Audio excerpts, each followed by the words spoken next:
welcome back to Stitching Big Things with Hallie. I'm Hallie. Thanks so much for joining me again today. Today is Friday, March 18th, 2022. If you are new, welcome. This is a channel about cross stitch. Hopefully you are in the right place.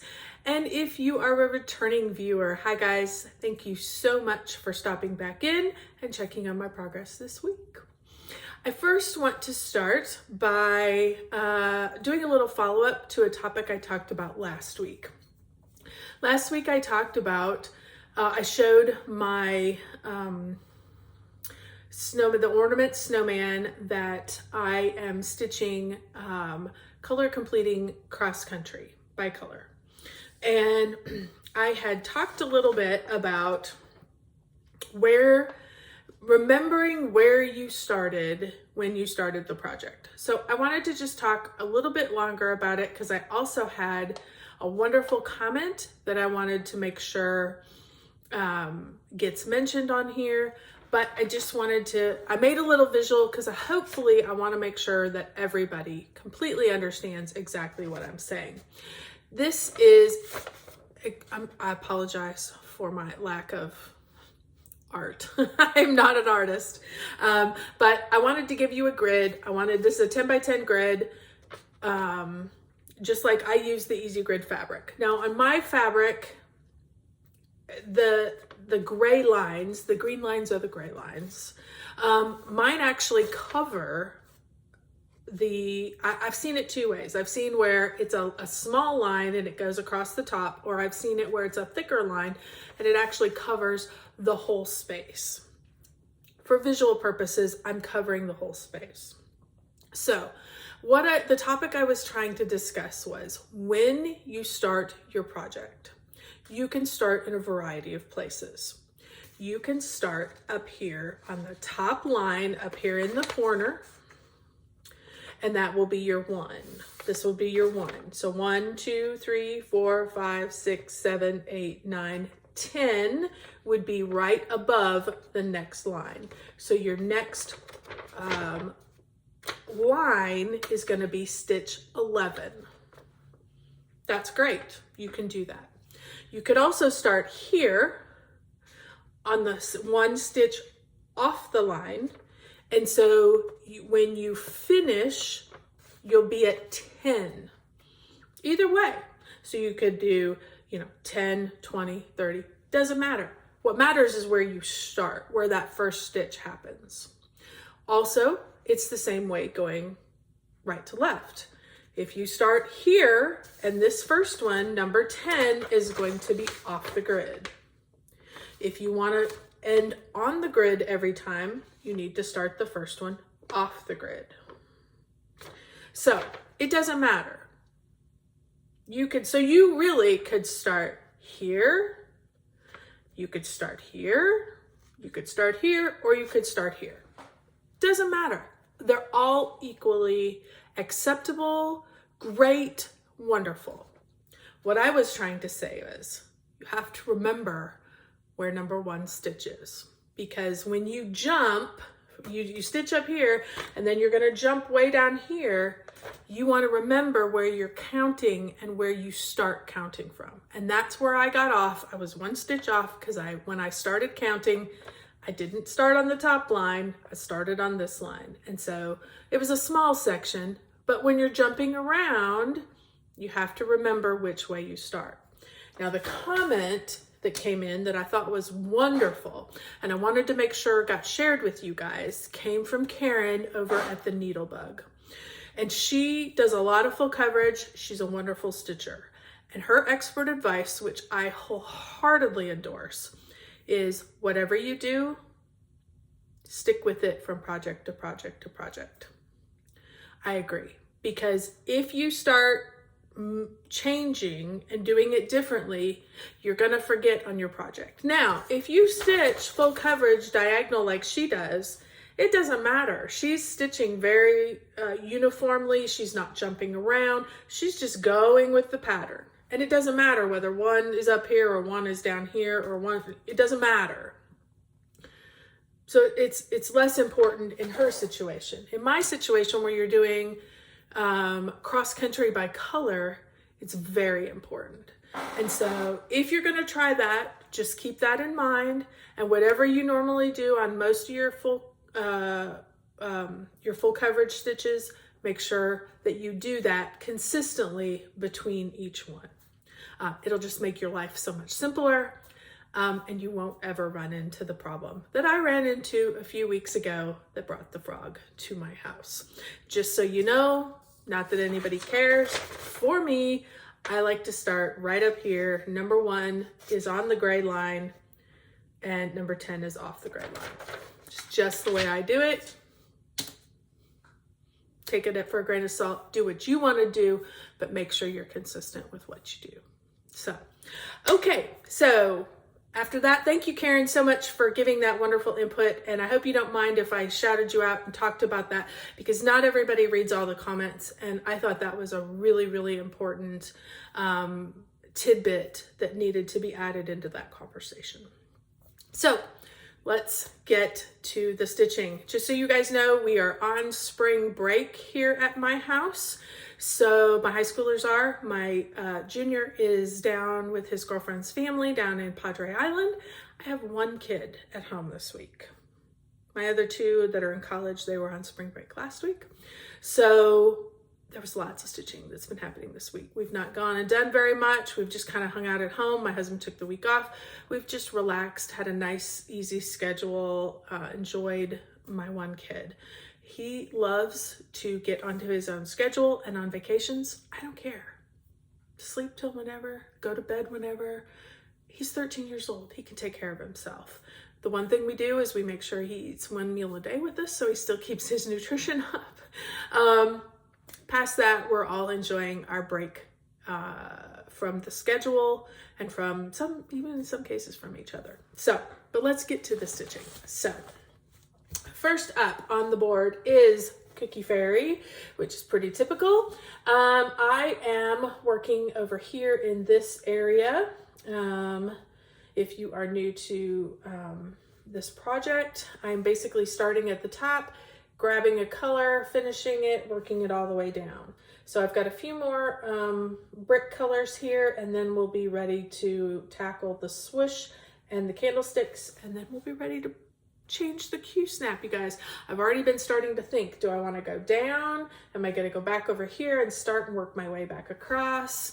But it's getting very exciting. So I put in 2,257 stitches in this project. As you guys know, who have been with me for a while, I use Full Coverage Fanatics challenges as the way for me to continually keep pushing these projects ahead. I love to have a goal and a completion.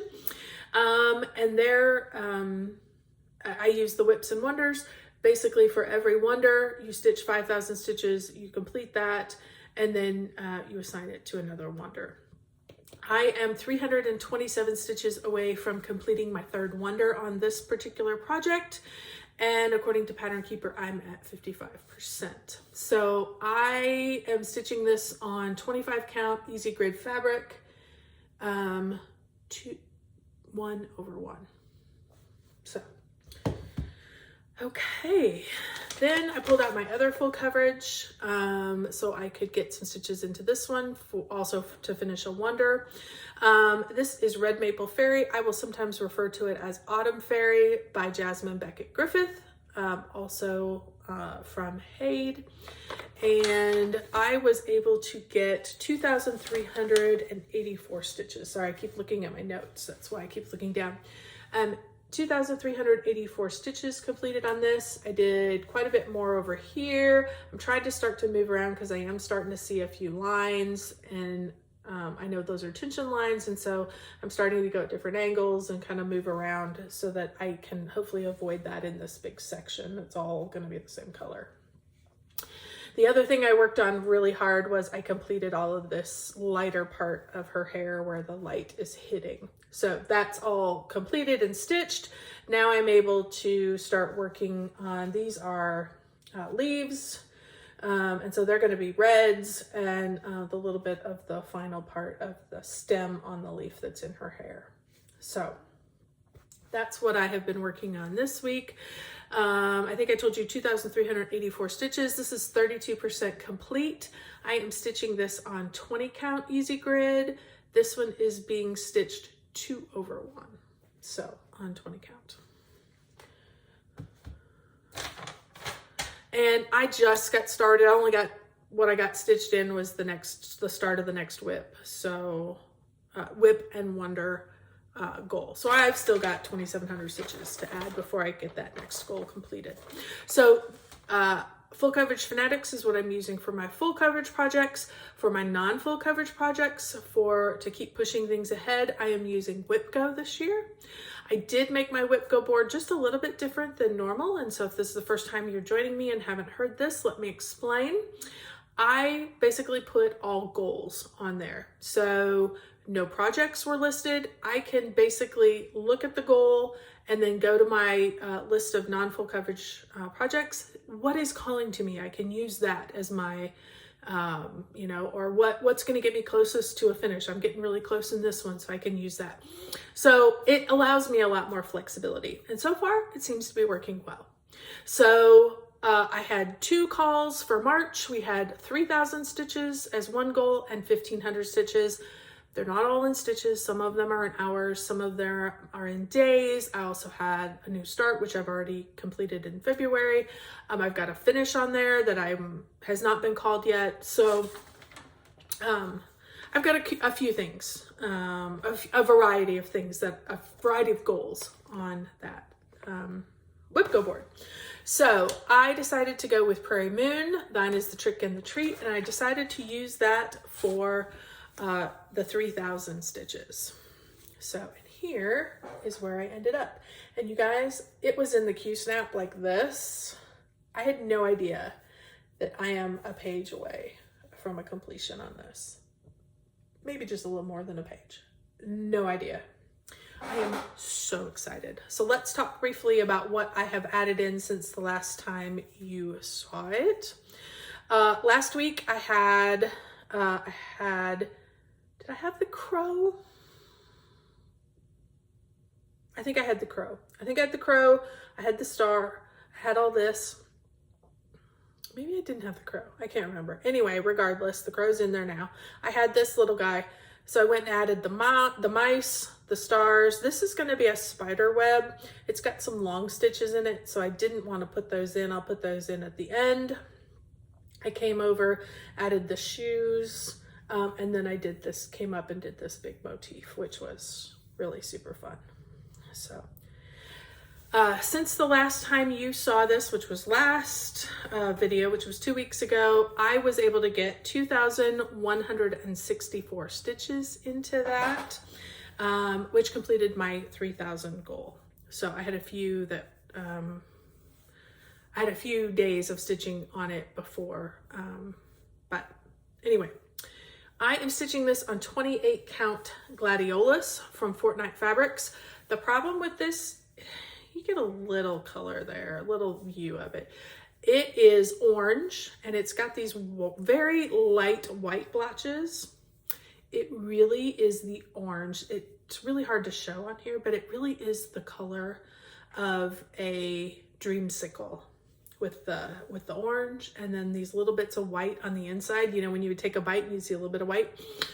That's really what this reminds me of. And I thought it was perfect with the 310 for this Halloween piece. So, and I'm stitching it 2/2. So that is coming along. It is headed towards a finish. So hopefully here, maybe I'll save that and use that when the finish gets called on my WhipGo board, because I've got to save something. I don't want to have to stitch, 8,000 stitches to get something finished. So the next thing I pulled out was Castles in the Air by Long Dog Samplers. I have been working on this for a couple years. Let me talk you through where I was at when I picked it up. Okay, I had all this and I had a little bit of this. None of this was done, so I added in these over here. This was already stitched. Worked my way down, came down, added all this, added all of this kind of viney stuff up to here. think I may have even added some of this. You can see where the line is, came all the way down and added all in this. So got quite a bit of good stitching in this. I have not quite completed the goal on this. The goal on this was 1,500 and I got 1,189 stitches. So I, 300 more stitches and I will be able to call this one complete. So I will get that done this week. I am stitching this on a 32 count Silvery Moon fabric. I think it's from Yarn Tree. So it was just at the LNS. What I loved about this fabric is there is an undertone. It looks white in the camera. Sorry. It is silver. It's a gorgeous silver, but it has an undertone of purple to it. And so I wanted something very royal feeling. So I was trying to go more towards the blues. And then when I found this fabric, I was like, oh, if I put like a deep purple on that, that will really, really look wonderful. So I'm using Gentle Arts Royal Purple, which does have some blue in it and does have a significant amount of purple. Basically what I did was I went through their stash, through their, went to an LNS and I went through their items and had them pull the variegated floss that had a lot more purple than blue in it. And that's what I purchased. So there is a little bit of blue. In person, you can see it a lot better than you can on camera. But it is gorgeous. It is this deep, vibrant color that just is gorgeous with this fabric. And unfortunately, it just shows up as white and purple on the camera. So, but I was able to get quite a bit of that done. So we will keep chugging along with that. And then we'll have that goal met for March and be ready to roll into April all caught up. So yesterday, it's a funny story. You know how you have those times when you put something away and you're like, I'm gonna put this right where I know where I'm gonna find it. And then you can't find it. That's what happened for this next piece. I have been wanting to start this piece for a very long time. I had it. I have the electronic copy of the pattern, so that I knew where it was. But I had bought some floss packs from Owl Forest Embroidery because I loved this red and this green. And so I decided that I wanted the floss pack. These are just cotton flosses, but I ordered them. They're variegated, hand-dyed by Owl Forest Embroidery. So I went ahead and ordered these. I ordered one, was getting ready last year when no new starts. The more I thought about it, I'm like, you know what? I think I'm going to order a second one just in case I need more. I don't want to run out and not be able to finish this. So I ordered a second one. They was delivered. I put them together, put them in a very safe place, and then I have not been able to find them for about 8 months. I have been looking since the beginning of the year because I wanted to start these, and I've not been able to find them. And I opened a box yesterday, and there they were. And I put everything aside, and I got out some fabric, and I figured out what I wanted to do them on. I decided to use, this was a color in cotton fabric called Sandstone. This was the January 2020 color of the month that I had gotten. I had a good size piece, so I was able to break it in. I think I needed 15 pieces. I cut it into 20. So I've got, if there's some that are just a little bigger than others, but I went ahead and cut them. They're not big enough that I can put them in a Q-snap, so I will stitch these in hand, which is fine. But everything's cut and ready to go. I love the combination with this red and green on this kind of sandstone color. Absolutely gorgeous. The only problem I might have is this. And this is really kind of what I see on here as more of a goldy color. I don't think this is going to be gold on my fabric. I think it's going to look fleshy colored. And so that one is probably going to be one I change. I'm probably going to just grab something out of my stash that's going to be more yellow gold.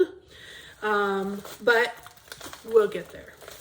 let me show you what I got stitched yesterday, because I just got a little bit of a start on one. I'm going to go ahead and get the red and the green and the white on here, and then I will figure out the gold situation. But that is what I got. I started the M, obviously, in Mary, and so I got the first part of the M. So I think I got, look at my notes, 192 stitches. We were watching some basketball, you know, because we love basketball. The NCAA tournament's on. Woo! Unfortunately, my husband's Iowa team lost yesterday, so he may not want to watch much basketball any further, but Baylor won, so I'm going to keep on going. So, we're going to keep on working on those. Super excited.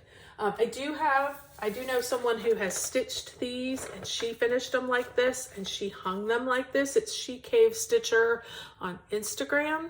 I have met her at a retreat, and so we're going to a retreat here in a couple weeks, so I'm going to see her again and pick her brain on how she finished them and how she hung them, because I want them to hang at these different lengths. I love that presentation of those items. So we'll work on that, and we'll keep you up to date as we move along.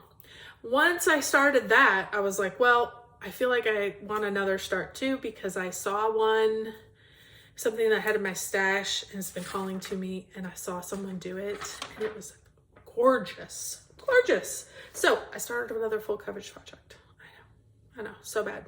Anyway, I'm gonna enjoy it. This is called No Smoking by Randall Spangler. You guys know I love these little dragons. They are just so cute. And I love this just makes me giggle every time I see it. So started up here in the corner, and I saw somebody do it, and they kind of had like this first corner done, and I was like, yowzer, it was just spectacular, even on camera. And I was like, all right, time to get it going. I've got all the fabric, got all the floss, let's get this rolling. So I was able to get in 226 stitches yesterday, just a minor start. This project, I think, has got 85,000 stitches. So in terms of some of my bigger heids, it's one of the smaller ones, but got a nice start, so we're good to go. So this I am stitching on 20 count easy grade fabric, 2/1. And you can see I started up in the very top corner, like I told you that I do. That's where I start. So, okay, that pretty much wraps it up for the stitching. So I do have one other thing I want to quickly show you and give you a heads up for that'll be coming in the future. I did get a little piece of haul. I have been, like I told you, I've got a retreat coming up in probably 2 or 3 weeks. I think it's 2 weeks away now. And I have, you always want to take a portable light with you when you go to a retreat. So many times during the day I don't need it, but my eyes get tired at night, and it's nice to have that little extra light. I have a light that I use, but it doesn't, I have to basically leave it plugged in all the time. So I was wanting one that really had a good battery life on it and had a good light. This is what was recommended by everybody in the cross stitch group. So I grabbed it. This is a daylight glow, something glow. Daylight glow, I think is what it's called. Anyway, I bought it. I've charged it up. I'm going to give it a test. This does have, my other light does not have a magnifier on it. This one does. I don't use the magnifier too much, but it's nice that it's available in case I really my eyes get tired. And what I'm going to be excited to try out is the battery life and how much more light I get out of this Dayglow daylight light. So I will do a full product review on that once I get back and I'll compare it to what I have currently, which is just one that, you know, I bought on Amazon. I got this one on Amazon too. So, but I'm hoping this one has a little better battery life in it. And we'll see how useful the magnifier is. So when, you know, eyes get tired and we get, you know, towards the end of the night. So look forward to that in the next couple weeks, and I will let you know and let you know what we think about that. So thank you so much. If you have stuck around this long, thank you so much for hanging with me again today. I will see you hopefully next week with some good stitching numbers. That should be about it. Everybody have a great, safe week. Everybody stay very, very safe. And don't forget, keep stitching those big things.